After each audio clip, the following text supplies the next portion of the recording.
Welcome back to another episode of the Jacob Johnston Show.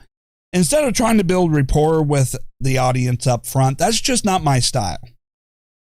Those of you who have been listening for a while know that when I try to build rapport or do something funny up front, it fails. I could talk about my personal life saying, hey, I haven't produced a video in the last couple of weeks because I got eye surgery done.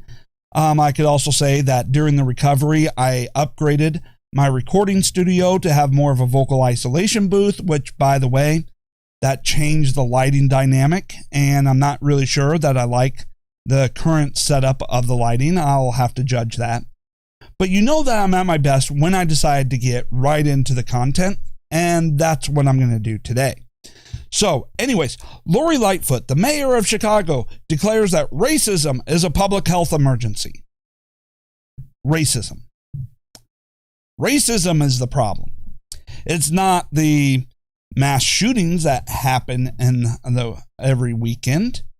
You know, guns obtained illegally by criminals who are emboldened by the fact that you've disarmed the law-abiding citizens.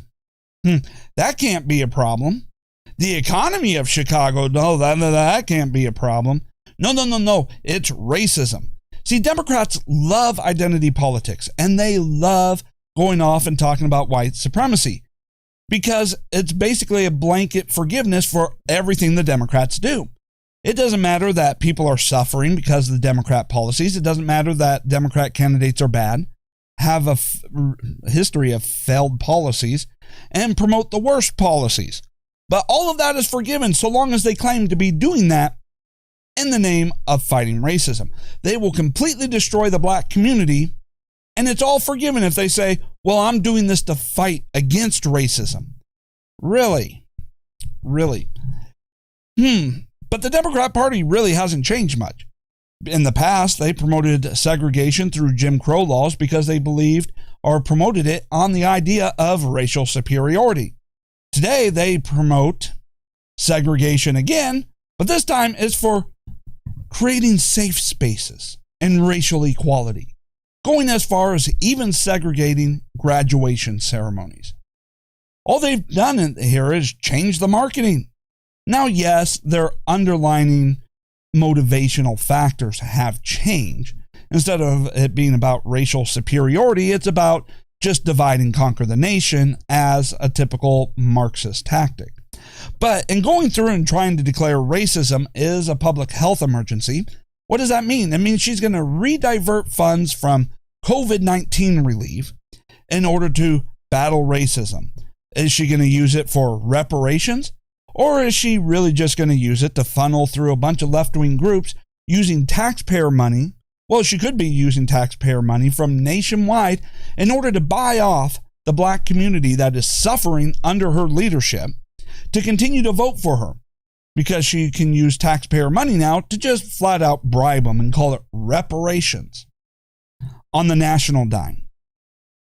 Or she could just decide that now that she's declared that racism is a public health emergency and diverting relief funds from COVID to battling that public health emergency, she can now just funnel the money through all of her donors and supporters, a whole bunch of left-wing groups, that will then funnel the money back into her campaign. Political money laundering of taxpayer money is quite rampant in this nation, and it is crushing us. But it is just disgusting what they are doing. Now, if you want to go off and claim that racism is a public health emergency, well, then you got to actually define what racism is, which the left doesn't even know what racism is anymore. They can't even define it. They have to try and use the word racism in the definition of racism, which if you have to use the word itself in order to define what it means that you don't know what it means. It's really quite sad.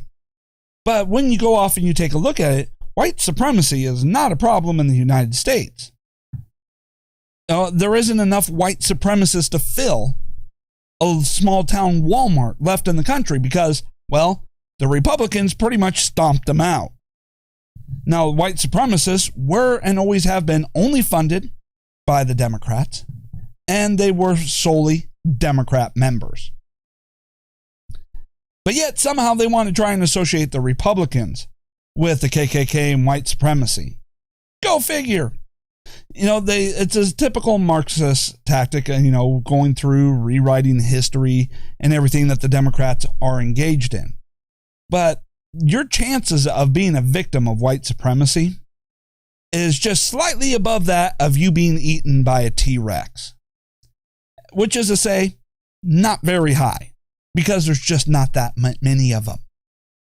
But they want to go off and try and claim otherwise. Now, the Democrats, they have their tactics in order to try and create the idea that the white supremacists and KKK are prominent throughout society, which is what they do through critical race theory, create the boogeyman, what they do through, the 1619 Project, trying to claim systemic racism. But they also go off and try to make sure that they associate their political opponents with the KKK so that they can claim it's more widespread than it is. And they've done this in Virginia. Right, so here's an article from the Daily Wire. Virginia Democrats say parents who want schools to reopen might be KKK members. Oh, yes, because only white supremacists would care about being able to reopen schools so their kids can get an education. It can't be parents who are concerned about the prospects that by keeping the schools closed, their kids are going to fall behind, and therefore they're going to struggle later on in life, having opportunities denied to them because they were denied educational opportunities. Now, one of the things that they go off here and they try to claim is that there is a flyer going around, a flyer or a memo or something created by the KKK supporting the idea of schools reopening. Therefore, if you support schools reopening in Virginia, then you're on the same page as the KKK, and therefore you might want to reconsider what you think. And here's what that sounds like. Luther Jackson, until 1954, African Americans could not get a public education in Fairfax County. They had to go to D.C. or out to a school in Manassas. In 1954, Luther Jackson was built to be a segregated school for African Americans.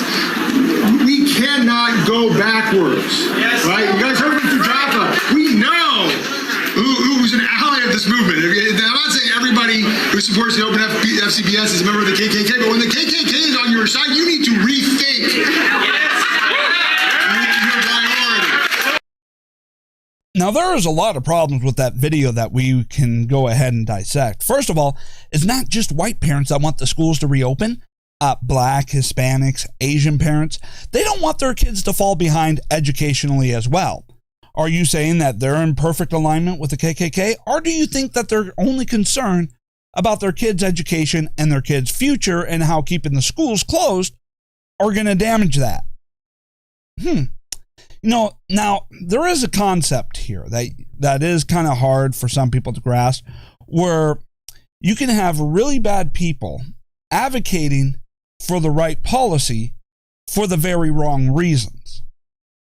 All right, so for instance, the KKK may just be looking at the fact that keeping schools closed would then deny educational opportunities to the kids, as white kids, as they fall behind in their education. And they would fall behind their peers in places like China and other countries filled with racial minorities. And their concerns it could be for their kids, but it could also be for not wanting whites in America to fall behind. Okay. But then you take a look at the parents who are taking a look at this going, well, these schools are closed in my area, but in other parts of this country, of our very own country, schools are reopening. And so even black parents taking a look at this can go off and say, well, my kids are being denied an education right now because the schools are closed, but their peers, other black kids in other areas of the country, are already back to school full time, and they're going to have opportunities and educational advantages because they're back in school than mine, even on a peer-to-peer level. So you can see how the motivation factor for wanting to reopen the schools to get the students back in there are very different. One is out of love, and one could be, out of horrible, disgusting racism. But does that change whether or not reopening the schools is a good or bad idea? I mean, seriously here, why do you think the Democrats want to keep the schools closed? Why do they want to keep people as uneducated as possible? That's a question that we should be asking there. But here's another issue here that they want to go off. They're basing this off of a flyer. Now, we know the Democrats' tactics here. I mean, all the way back to the John Birch Society, back in the 1960s, they were talking about how the Marxists and the left go off and engage in propaganda, whereby they'll create flyers using what appears to be the official logos of a particular group or organization, and then write some pretty horrible things and then distribute it so that it will be associated with the group that the Marxists and the Leninists are targeting, even though that group didn't actually produce the flyer. Now, what was very damaging is, for a lot of people, that may have been their very first introduction to that particular group, or may only know about the group in the vague sense, but not know what they're about. Now, back then, it was very damaging because being able to get out and correct the issue was very hard. You couldn't get on TV. You couldn't really get in the newspaper. The damage was done. The first initial image was already created. And even if they could get on TV and could get into the newspaper, well, it depends on how many of the people that received the fake flyers managed to read that particular article on that particular day or watch the news interview on that particular night. The damage is already done. Now, you would think in the internet age, it would be very hard to counter that. But no, when you think about social media censorship, the corruption of the news media, it's even easier because no one's going to go off and actually try and verify whether or not the flyer is real. And a lot of people don't even care whether or not it's real. And there are indications that it is fake. And I'll explain that here in a moment. But think about this. With our own computers, right? I can create something that looks like an official memo from the Democrat Party and get it circulated out there. Or I could create a flyer that looks like it came directly from Black Lives Matters and have it saying some really horrible, disgusting things. And I can get it done professionally in my home and be able to print off thousands of those flyers from my home and distribute them. Now, the group can go out there and try and deny it, try and claim, oh, no, this wasn't me. But then it all comes down to, in that situation, he said, she said. Who do you believe? And you're going to go along with confirmation bias. Now, we know the Democrats also engage in fake hate crimes. Hey, Jesse Smollett, anybody? Or how many Democrats and left-wingers have gotten caught during the course of an investigation, finding out that they damaged their own property. They committed vandalism against themselves in order to generate media coverage to claim they're a victim of racism. The Democrats have cried wolf a lot of times and have staged too many things. And this whole, creating flyers is something that's a decades-old tactic that they use. Now, what is the indication that this flyer, this memo, or whatever is fake? Well, in the language that it uses.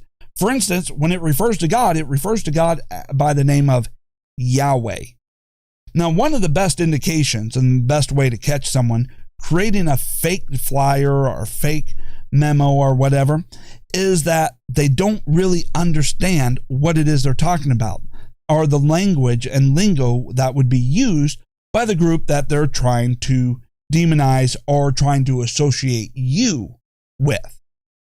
So for those of you who don't know, Yahweh is a Jewish term, is a Jewish name, on how they reference God. Right? Now, correct me if I'm wrong here, but I don't think white supremacists have a very high opinion of the Jews. I believe anti-Semitism is part of the white supremacy ideology. I may be wrong. I don't really know a whole lot about the white supremacist ideology, but I'm pretty sure that's one of them. Now, why that is interesting is because if you go to Christianity, the Bible, Yahweh is not in there. That word is not in there whatsoever. Right now, it just says the Lord, right? But if you go back 100 years, right, and before, for whatever reason, they took out the name of God and just replaced it with the Lord, I have my own issues with the fact that that was done to the Bible. Whether or not it really changes the meaning, I don't know. But before it made that, taking the name out and replacing it with the Lord, was called Jehovah, right? Jehovah, you ever wonder where Jehovah Witnesses came from and what Jehovah is? Well, that was the name of God originally printed in the Bible before they took it out and replaced it with the Lord. So if white supremacists created something and they wanted to create it in a religious sense, trying to create, an idea that God is on their side, would they, A, use the name that was in the Christian Bible, or would they use the name that the Jews would use from the Torah? So when you start taking a look at that, you start understanding that as the left tries to associate people with negative hate groups and try to manufacture fake evidence, fake hate crimes, and all that, the details is where you find the fraud is how you find out how fraudulent their actions are, and how what they are claiming and what the truth is not the same. It's a very typical Marxist tactics. But then let's go ahead and take a look at some of the logical fallacies here. If the KKK is on your side, you should rethink your beliefs. You should rethink your actions. Now, does that work in reverse too? So if the KKK agreed with and supported things on the left, would that go in reverse? Or does that logic only go for when you're trying to demonize Republicans or demonize conservatives? Or in this case, you're demonizing both Democrats and Republicans who are parents, who just want their kids to be able to go back to school and get an education. Although we may question the quality of that education. But what about the reverse? What about all the policies that the Democrats promote that the KKK endorses and agrees with? Would that same statement, I would assume, unless you're a complete hypocrite with double standards, I would assume that would mean you should rethink a lot of your policies as well, right? Now, what policies would white supremacists agree with and endorse? Abortion. White supremacists love abortions because abortion clinics, one, Planned Parenthood was founded literally by a racist. Its founding mission was population control and trying to eradicate the black community from the country and minorities from the country. Planned Parenthood's founding mission was the goal of the white supremacists and still is today. And you take a look at Planned Parenthood being located mostly in minority communities, performing abortions on mostly black and brown babies. And we could talk about how it still has the same founding mission, population control and such, only they don't want to completely eliminate them now because they want to keep the money rolling. But if white supremacists agree with and support abortion, then by your own logic, shouldn't I ask, if the KKK is on your side on an issue, shouldn't you rethink it? Or here's another thing about white supremacists. Did you know white supremacists actually endorsed Barack Obama for presidency? Now, their reason and motivation was completely different than, say, the tens of millions of people who voted for Obama, but they still advocated for and endorsed Obama for president. Should we ask that, hey, if you vote for Obama, the person endorsed by the white supremacists, shouldn't you rethink your actions if the KKK is on your side? You see how we can go off and we can play this game back and forth. Now, the Democrats, though, being complete hypocrites, double standards, they never apply to themselves or let be applied to themselves the standards in which they apply to other people. That's also part of the whole Marxist ideology, the double standard. It is just unbelievable, what they go for. And then you could also say, well, what about beyond white supremacists? About 90 to 95% of today's Democrat policies line up with the policies and what was promoted by, say, Stalin, Hitler, Mao.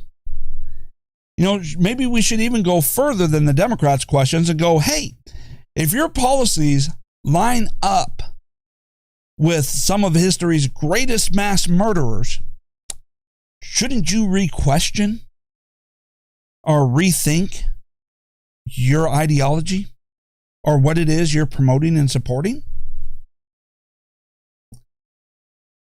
Maybe the issue here is that people understand that there's no reason why schools should remain closed. The vaccine's out. A lot people who want to get vaccinated have had the opportunity to get vaccinated. Kids were never really at threat or in danger to begin with. And there is so much more. I mean, the left the more we find out about the origins and the funding of the origins of the coronavirus, the more we realize what actually happened, how much we were lied to. And I don't want to get ahead of myself here, but it also tends to think that, hey, whether the lab leak was accidental or not, right now it wouldn't surprise me either way. Either way, they use that and they use false information to withhold treatment, so a lot of people would die in order to accomplish their political goals. You're just cannon fodder. They don't really care about you whatsoever. So, their logic as far as what their claims, it doesn't hold up. It doesn't hold up under scrutiny. It doesn't hold up any way, shape, or form, but they make the claim because they have no justification for keeping in-person learning closed. They have no justification. They have no data. They have no argument. So they're doing what they always do, which is just try to blame it all on white supremacy. Hey, you know what? We're just going to say the word racist, and all of a sudden, you no longer need to listen to anything anymore. You just automatically agree with me because that's the psychological trigger word that has been implanted through all of your brainwashing. Yeah. It is just completely and totally just out of control. Meanwhile, you got teachers in other areas of the country who are wanting to go off and they're wanting to protest laws that would prohibit the teaching of critical race theory. Mother Jones came across this. Their article is, teachers across the country are protesting laws that stop them from talking about systemic racism. Yeah. Now, here's another issue in which we might ask, hey, if the KKK agrees with you, shouldn't you rethink your theory or rethink what you support? After all, the KKK seems to really like critical race theory. In fact, critical race theory so lines up with white supremacists that they could have written critical race theory themselves. I mean, think about this. The tenets of critical race theory. White people, by the virtue of their skin color, are privileged and enjoy a privileged place in society, whereby black people are oppressed, and therefore, because of systemic racism, they shouldn't even bother trying in life. So if you're advocating that one group, because of their skin color, let's say white, holds privilege in society, and another group, the society, is such that they can never accomplish anything, therefore don't bother trying, that almost seems like that ideology could have been taken straight from the KKK. So if they would support such a thing, shouldn't you reconsider your whole support and narrative of critical race theory? I mean, like I said, when you go in and take a look at the Democrats, you understand that the Democrats never change. It's the same racist policy and ideology. They only change the marketing. Segregation went from them promoting it on the basis of racial superiority to now they promote segregation for equality and safe spaces. They're even getting out and having segregated graduation ceremonies, for equity. So all you have to do is just take Jim Crow laws, remarket them, and all of a sudden it's anti-racist? That seems to be what the Democrats have decided. And if you promote, a race being privileged, but you just call it critical race theory instead of Jim Crow laws, hey, it's all good, right? That's according to the left. I mean, that's how they go about all of this. And so the left, they want to go off and they lie and they lie and they lie about critical race theory, about what it is. The Democrats, they always go off and lie. They always go off and say one thing while doing the exact opposite. They talk about the need for tolerance, promoting tolerance, while at the same time they are engaged and acting in the most intolerant manner. They talk about inclusivity, and yet they're promoting segregation and, for safe spaces. They go off and talk about wanting to go through and teach about the true history of the United States while they're rewriting history and lying about history. And one of their favorite ways of lying is lies of omission.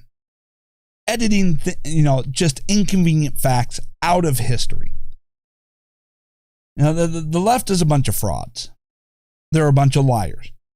They're among the worst people with the worst results because they promote the worst policies, and yet they get away with it every single time, because when everybody starts getting outraged about how bad the Democrats are, which, by the way, it's only in Democrat-controlled cities and Democrat-controlled pockets of the country where systemic racism appears to be a problem. Police brutality seems to be an issue. The black community is doing the worst. And black on black crime, or, just crimes committed against blacks, are escalating. But you don't see that in cities controlled by Republicans. But yeah, sure, the Democrats are going to be the ones out there to fight racism. The Democrats are the ones who are the anti-racist. Give me a break. All right, so that's it for this episode. I'm only going to be producing maybe 2 or 3 videos a week, just to let you know going forward. And which, by the way, don't forget to hit the subscribe button to listen, or make sure that you don't miss another episode. Hit the notification bell. Leave me a thumbs up. Smash that thumbs up. And leave me some comments. Let me know what you think about all of this. I mean, I try to go through and provide this entertaining, try and throw everything back at the left while also trying to analyze the situation. In case you haven't missed it, yes, white supremacy is horrible, evil garbage. And it's a plague and a scourge that the Democrats brought to this country. And they don't want to give it up. They want to keep it going, only so that they have a foil to try and go up against. I mean, if the Democrats stop talking about white supremacy and stop trying to blame everything on racism as an excuse or a distraction from their failed policies, what little white supremacists are left would disappear. It's only the Democrats keeping them afloat. All right, so anyways, again, don't forget to hit subscribe and hit the like and hit the notification bell so you don't miss another episode. Leave me ratings, comments, reviews. Share this around on social media, especially on Rumble. And if you're watching this on YouTube, fine, thanks. But please go ahead, find me on Rumble. The link to my Rumble page will be in the description below. I prefer you to watch me over on Rumble because, hey, I want to support free speech. All right. Thank you so much, and I will be back again soon.